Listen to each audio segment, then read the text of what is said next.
Bonsoir à tous. À la une de ce journal, après une année de forte récession économique établie à moins 2,6%, le gouvernement envisage un bond de la croissance évalué à 3,3% en 2021, à tel point qu'il envisage la création de 500 000 emplois, l'opérationnalisation des unités de production agro-industrielle et l'aménagement des infrastructures routières, en misant sur un budget évalué à 4 865 milliards de francs CFA. La politique budgétaire, les orientations fixées pour l'année 2021 et les objectifs escomptés sont-ils à la hauteur des attentes? Seront-ils exécutés dans les délais impartis? Élément de réponse dans un dossier consacré à l'examen du budget sur la table des députés et des sénateurs. Nous en parlerons au cœur de ce journal. Et des chercheurs camerounais sont en colère. Ils déplorent la non-actualisation de leur statut depuis de nombreuses années. Ils peinent à avoir des moyens et des conditions de travail optimales pour permettre à leurs travaux de recherche d'améliorer les conditions de vie des Camerounais. Vous les écouterez exprimer leur ras-le-bol dans ce journal.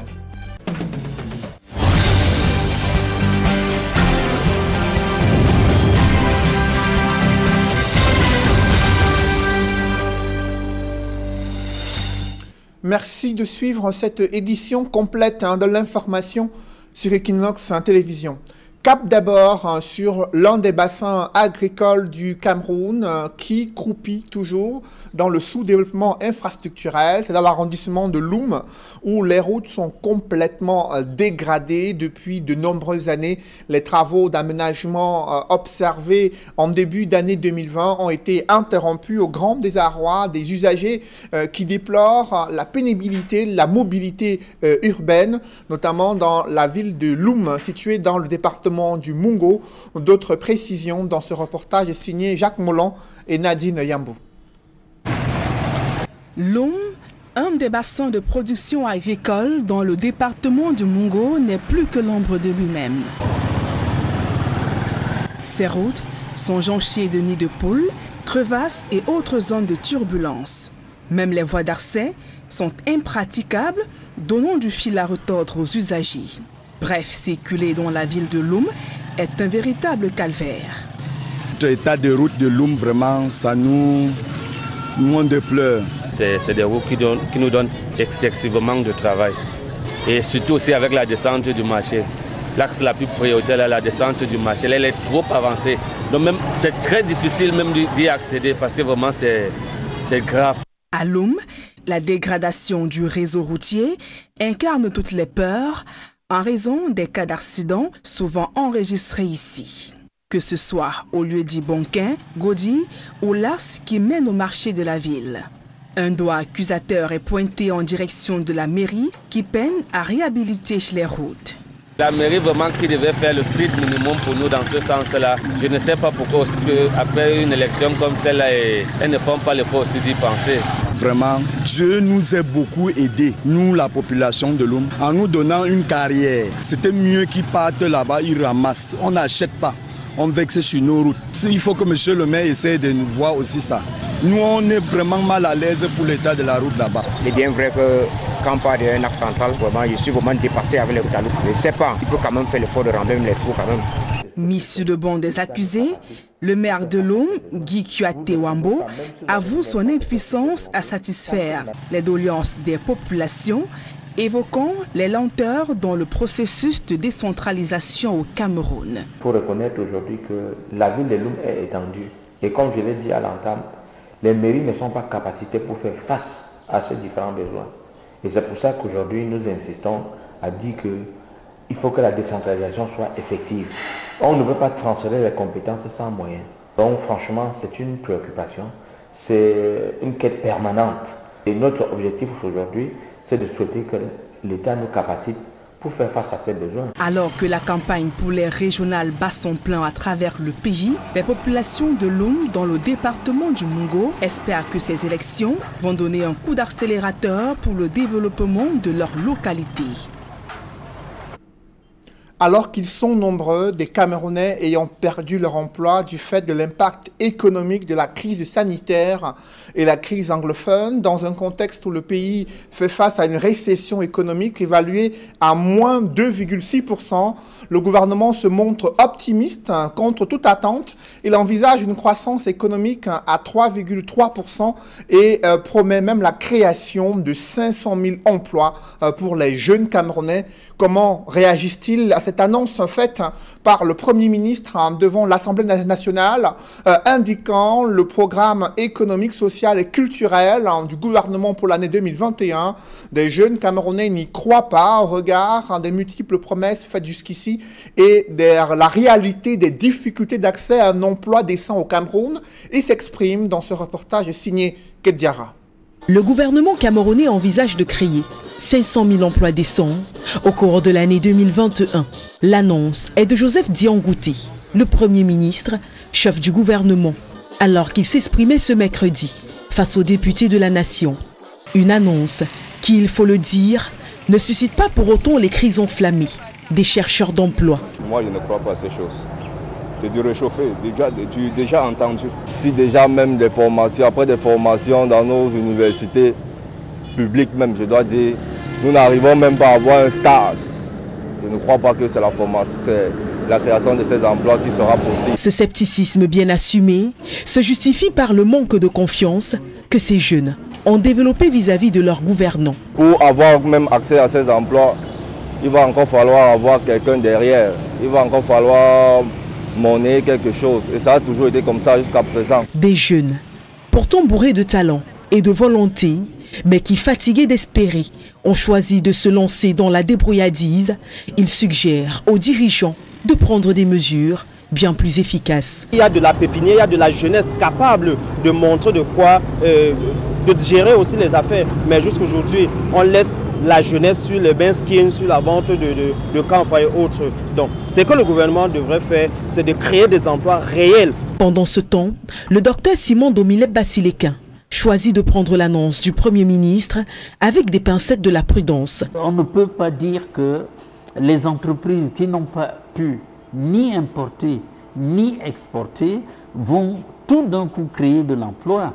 On ne peut pas non plus espérer que le gouvernement, après avoir recruté les 25 000, puis les 10 000, puis récemment les 2 000 docteurs, est capable, lui, de créer encore même 100 000 emplois. Pour l'économiste, si le gouvernement camerounais a pris du retard dans la réalisation de ses projets et donc la création d'emplois décents, c'est aussi en partie à cause des tensions qui sévissent dans le Grand Nord, l'Est et enfin le Sud-Ouest et le Nord-Ouest. Des situations qui représentent de véritables gouffres à sous. Si nous avons pris quelques retards dans certains investissements, dans l'entretien des routes, dans le renouvellement d'équipements publics, ça vient principalement, à mon avis, de ce qu'on a dû consacrer beaucoup d'énergie pour combattre, pour investir dans l'armée. Il formule donc des recommandations pour permettre au gouvernement camerounais d'adoucir le quotidien de ses citoyens. Ce que le gouvernement peut faire, c'est par exemple accorder des remises d'impôts, des rabais d'impôts, afin que les entreprises ayant davantage de liquidités puissent créer des emplois nouveaux. Et le gouvernement peut également augmenter les salaires afin que le surplus de revenus amène les Camerounais à avoir une demande plus élevée. Et à ce moment-là, oui, on peut facilement créer 500 000 emplois. D'ici à ce que les recrutements soient lancés, les chercheurs d'emploi continuent tant bien que mal de vaquer à leur quotidien. Pour l'année 2021, le gouvernement annonce l'opérationnalisation des unités de production du lait, de la tomate, de la mayonnaise et autres industries agroalimentaires énoncées dans la présentation du programme économique, social et culturel du gouvernement pour l'exercice 2021. Le Premier ministre Joseph Diangouté a évoqué le budget du Cameroun qui table sur un taux de croissance de 3,3% avec un budget évalué à 4 800 865 milliards de francs CFA. Quelles sont les autres grandes orientations que se fixe le gouvernement et les objectifs escomptés pour l'année 2021? Élément de réponse avec Éric Ouattat et Jean-Paul Chouniat. Si le projet de loi de finances soumis à l'Assemblée nationale est adopté, puis entériné au Sénat, le budget du Cameroun pour l'exercice 2021 s'élèvera à 4 865 milliards 200 millions de francs CFA, soit une hausse de 232 milliards 500 millions de francs CFA par rapport à l'exercice en cours. Et selon ce texte, déposé par le ministre des Finances Luc-Paul Motazé, cette masse d'argent à mobiliser proviendra essentiellement des sources et instruments financiers habituels, à savoir les recettes pétrolières et du gaz, les recettes non fiscales et dons, le gros de la collecte provenant du fisc et la douane, pour un montant global de 2 743 milliards de francs CFA. De même que le gouvernement entend mobiliser 1 481 milliards de francs en recourant à l'émission des titres publics, le financement bancaire ou encore des appuis budgétaires. Ces fonds ainsi mobilisés permettra surtout l'amortissement du service de la dette, le remboursement des crédits TVA, le règlement de la dette non structurée via la Caisse autonome d'amortissement. Par ces mesures nouvelles, l'État du Cameroun se fixe 7 objectifs majeurs, à savoir la relance de l'activité économique à travers l'allègement de la charge fiscale des entreprises affectées par la Covid-19, promouvoir la politique d'import-substitution, la mobilisation optimale des recettes publiques, le renforcement de la fiscalité locale, la lutte contre les fraudes douanières et fiscales, entre autres. Et par son plan de sécurisation de toutes ces recettes, le gouvernement financera ainsi le programme économique, financier, social et culturel que vient de présenter aux députés le Premier ministre Joseph Dion Ngouté. Je vous invite à présent à suivre le Premier ministre, Joseph Dion Ngouté, qui fait savoir que la priorité sera accordée à la mise en place des lycées et des métiers numériques, le financement des projets de 150 jeunes aquaculteurs pour un coût global de près d'1 milliard 500 millions de francs CFA. Il a également annoncé la construction des infrastructures routières et sportives dans la perspective de l'organisation des Cannes 2022 et du Chan 2021. Je vous invite à présent à suivre le Premier ministre Joseph Dion Ngouté. Dans le secteur des travaux publics, plusieurs projets routiers et autoroutiers ont connu des avancées significatives. L'autoroute Yaoundé-Douala phase 1, d'un linéaire de 60 km, est réalisée à 91%. Les 40 premiers kilomètres sont entièrement bitumés, tandis que les 20 derniers kilomètres sont exécutés à 65%. La deuxième phase de cette autoroute, qui va de Bibodi à Douala, pour un linéaire de 136 km, est segmentée en deux lots, à savoir Bibodi et Déa, 70 km, et Déa Douala, 66 km. La procédure de sélection d'un partenaire privé en vue de la finalisation de ce projet est en cours. Dans le domaine du travail et de la sécurité sociale, il sera question d'œuvrer principalement à la réalisation des activités prévues dans le cadre du plan d'action national pour l'élimination du travail des enfants. Dans le cadre de la santé publique, les perspectives du gouvernement seront axées autour de la poursuite de la mise en œuvre du volet médical de la stratégie de réponse contre le Covid-19, les autres pandémies et les urgences de santé publique. La mise en place effective de la couverture santé universelle. La couverture sanitaire du Chan 2021. Le parachèvement des travaux de construction et de réhabilitation des formations sanitaires en cours. En matière de jeunesse et d'éducation civique, le gouvernement va s'appesantir sur l'accompagnement des jeunes de la diaspora à travers le programme d'aide au retour et à l'insertion des jeunes de la diaspora. Relativement au sport et à l'éducation physique, la priorité sera accordée à la normalisation du fonctionnement des organisations et associations sportives et à l'élaboration d'une stratégie d'entretien, de maintenance des infrastructures sportives nouvellement construites ou réhabilitées. Le programme économique, financier, social et culturel du gouvernement pour l'exercice 2021 est adossé sur un objectif de relance de l'activité économique compte tenu des impacts négatifs de la pandémie du Covid-19 sur notre économie. À cet effet, les mesures appropriées seront prises en matière douanière, fiscale et financière pour soutenir nos entreprises. Ainsi, le budget proposé par le gouvernement pour financer ce programme repose sur un certain nombre d'éléments de cadrage macroéconomique. Au plan mondial, l'économie confrontée à la crise Covid-19 devrait connaître en 2020 un fort recul de moins 4%. Dans ce contexte... C'était l'intervention du Premier ministre hier devant l'Assemblée nationale, précisant que ce projet de loi des finances pour l'exercice 2021 est également déposé sur la table des sénateurs et d'autres projets de loi sont en train d'être examinés par ces parlementaires. Et toujours à Yaoundé, un conseil de cabinet s'est tenu ce jour et au terme des différentes présentations faites par les ministres, le chef du gouvernement a prescrit l'accélération des procédures visant la mise en œuvre d'une véritable filière industrielle pour renforcer la capacité du Cameroun à disposer d'une industrie pharmaceutique pour faire face à la crise sanitaire, également améliorer la mise en œuvre des projets infrastructurels au Cameroun. Évoquons à présent les nombreuses entraves qui plombent l'essor du transport terrestre en zone CEMAC. À côté des tracasseries routières, l'absence des balises impacte sur les échanges commerciaux dans la sous-région. Des syndicats et les structures de fret routier se concertent pour mieux adresser ces problématiques. Innocent Abega et Donald Brice-Kamra nous en disent plus dans ce reportage.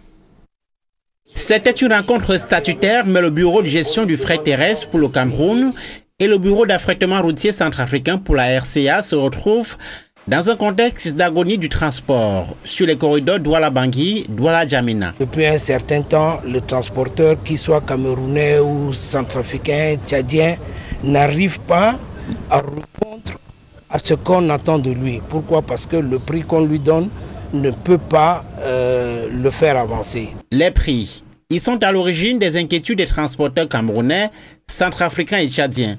Les bureaux de gestion des fret sont en accord avec les syndicats.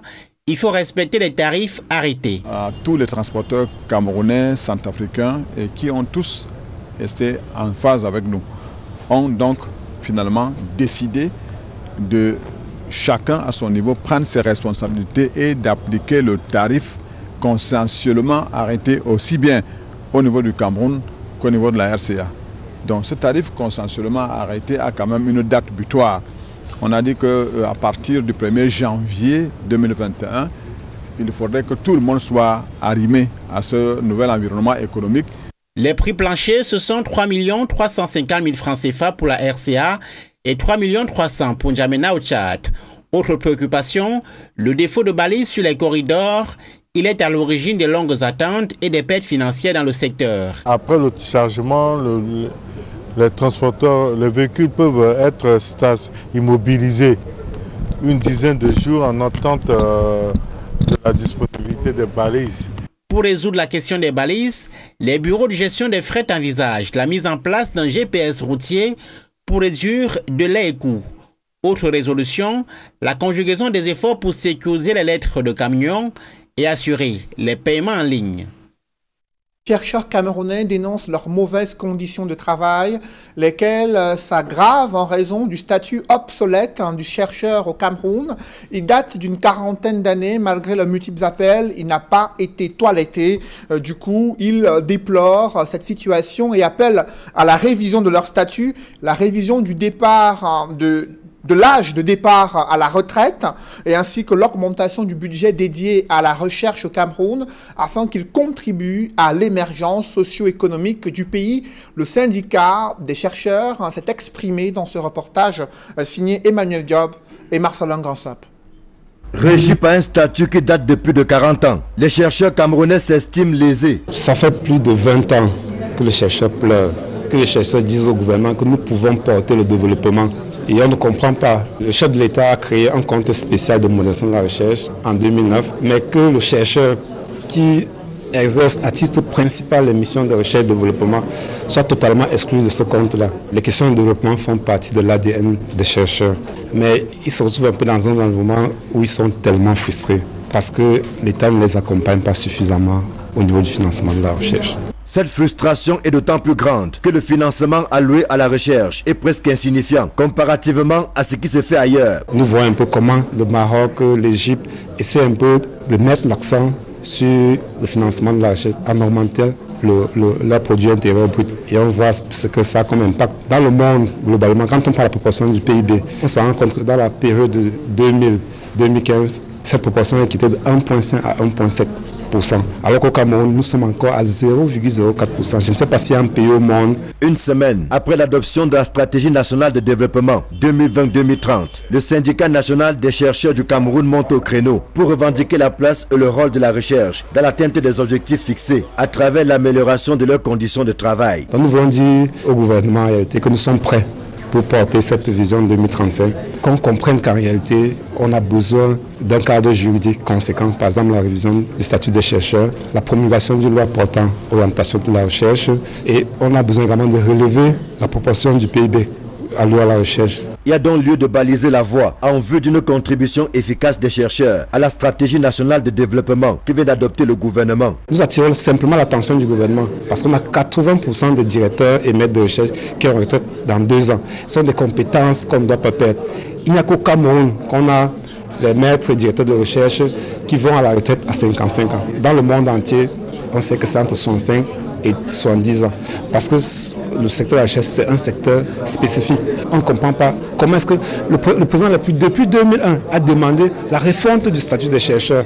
Mais aujourd'hui, presque 20 ans après, on soit encore en train de traîner le pas. Au bout d'une vingtaine d'années de patience, les chercheurs sont certes mécontents et déçus, mais ne désespèrent pas, dans une démarche républicaine, de voir les choses changer. Si tant est que le gouvernement a enfin compris qu'ils peuvent impulser le développement attendu.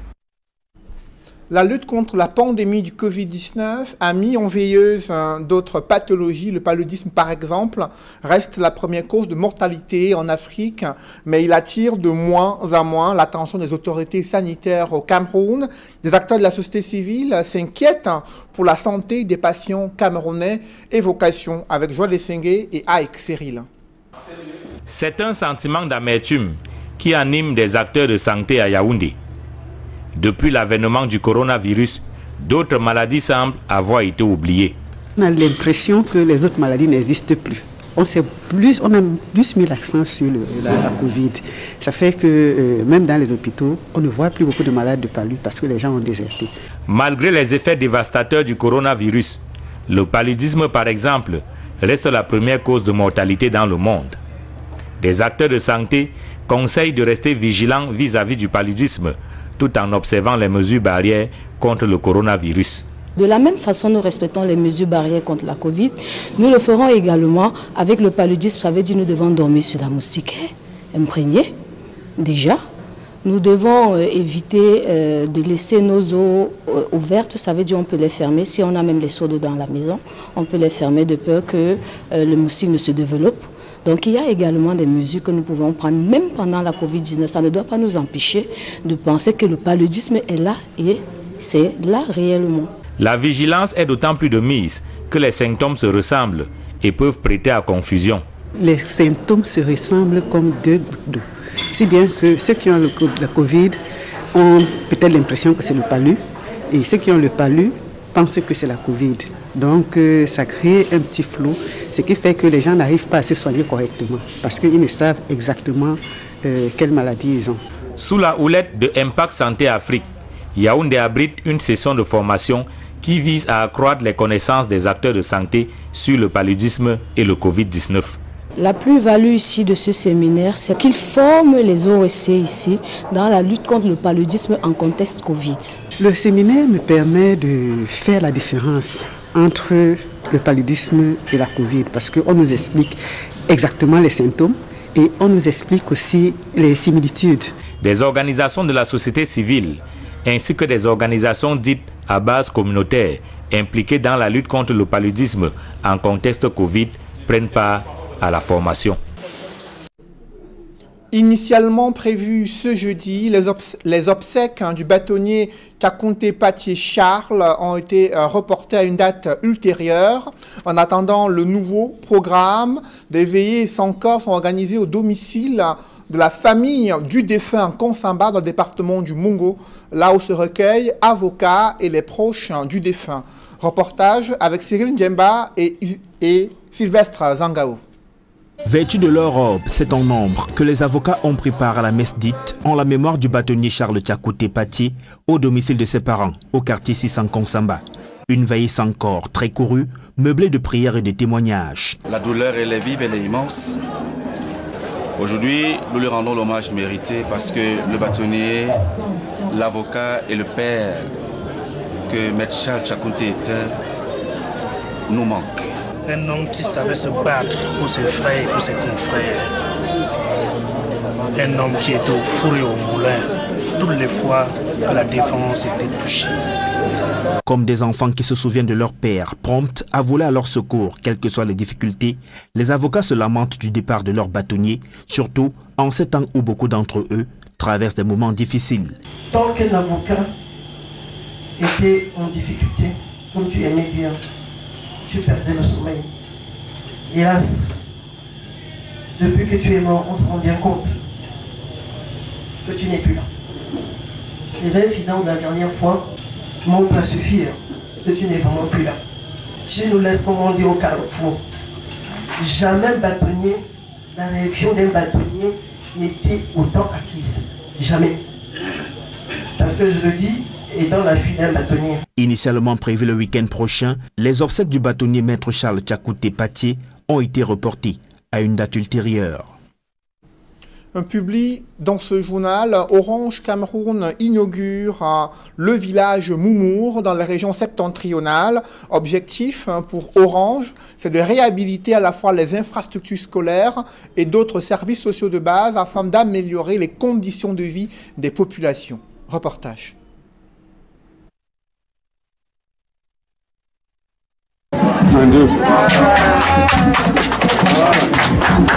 La Fondation Orange Cameroun inaugure son 6e village Orange de Moumour à Maroua, dans la région de l'extrême nord. Les travaux du projet Village 2020 sur le site de Moumour ont consisté en la réhabilitation complète de l'école publique de cette localité. Un geste salué par les jeunes apprenants et le corps enseignant. Les salles de classe étaient, les murs étaient fendiers et les enfants se communiquaient à travers le mur. Maintenant, nous sommes vraiment dans des beaux bâtiments avec des tables bancs aussi en bois rouge et certains enfants s'asseyent à même le sol. Je crois que je suis très reconnaissant envers la Fondation Orange Cameroun. Ainsi, 6 salles de classe ont été rénovées. La transformation de l'ancien centre de santé en domicile d'astreinte, la construction de 2 blocs de 6 latrines à l'école. Orange a vraiment arrangé du bas en haut partout quoi. Et nous disons merci à la Fondation Orange. Déjà présente dans 6 régions, le programme Village Orange compte s'étendre à travers l'ensemble du pays. Leur objectif, c'est de permettre aux communautés d'avoir accès aux piliers de base de développement, notamment l'éducation, la santé et l'eau potable. Nous avons un plan d'action qui va se déployer à partir du mois de janvier. Mais pour ce qui est du projet Village en particulier, nous avons déjà mené cet exercice dans 6 différentes régions. Il nous en reste 4. Et nous allons procéder bien sûr à l'inauguration d'au moins un projet Village au cours de l'année 2021. Nous allons aussi continuer à déployer nombreux autres projets dans le domaine de l'accès au numérique, dans le domaine de la santé maternelle et infantile. Il est prévu par exemple l'électrification solaire du centre de santé de Mbang-Foubé, où nous avons réalisé un village en 2018. Donc nous avons plein de projets. Nous allons communiquer les éléments de notre plan d'action en temps et lieu. Consciente et soucieuse des conditions de vie des communautés dans lesquelles elle mène ses activités, le programme Village Orange de Moumour, financé à plus de 70 millions de francs CFA, participe à la lutte contre l'illettrisme en facilitant et en encourageant l'éducation et la formation là où les conditions sociales font obstacle. Orange. Mesdames, messieurs, c'est la fin de ce journal. Merci de l'avoir suivi. Juste après cette édition de 20h, retrouvez Serge Alain Autou et ses invités pour le débrief du journal sur le plateau d'Equinox Soir. Serge Alain. La lutte contre le coronavirus met en veilleuse d'autres pathologies, en l'instar du paludisme.